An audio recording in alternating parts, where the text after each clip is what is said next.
गीता अध्याय 15 श्लोक 17 में पूर्ण परमात्मा को उत्तम पुरुष और अविनाशी इसलिए कहा गया है क्योंकि उत्तम पुरुष यानी पूर्ण परमात्मा का शरीर भी अविनाशी है।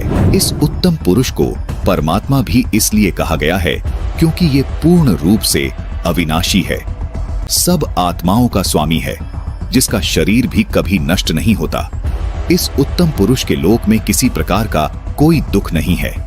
ये किसी को दुख नहीं देता, सिर्फ सुख ही सुख देता है। इसलिए इसी परमात्मा को रामचरितमानस में सुख की राशि भी कहा है। जिस गीता ज्ञानदाता काल के लोक में हम रह रहे हैं, इस लोक के मालिक को परमात्मा नहीं कहा जा सकता, क्योंकि इस काल लोक में कोई सुखी नहीं है। इसलिए पूरी गीता जी में गीता ज्ञानदाता ने अपने को कहीं भी परमात्मा नहीं कहा, केवल उस उत्तम पुरुष को ही परमात्मा तथा अविनाशी परमेश्वर कहा है। दर्शकों, गीता जी में अन्य स्थानों पर जहां भी परमात्मा शब्द से संबोधन किया गया है, वो इसी उत्तम पुरुष अर्थात सच्चिदानंद घन ब्रह्म के विषय में बोला गया है। अर्थात पूर्ण परमात्मा का शरीर कभी नष्ट नहीं होता। इसलिए इस श्लोक में लिखा है कि वो उत्तम पुरुष तो अन्य ही है जो वास्तव में अविनाशी है, उसी को परमात्मा कहा गया है।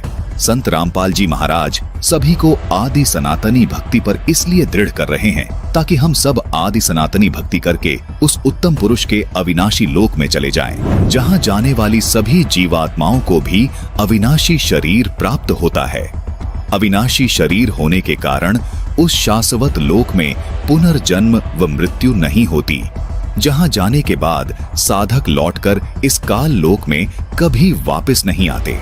इसी को पूर्ण मोक्ष कहा जाता है। गीता अध्याय 18 श्लोक 62 में गीता ज्ञानदाता इसी अविनाशी लोक की बात कर रहा है। यही वो शाश्वत यानी सदा रहने वाला स्थान सतलोक है। पूर्ण जानकारी के लिए संत रामपाल जी महाराज के सत्संग सुने।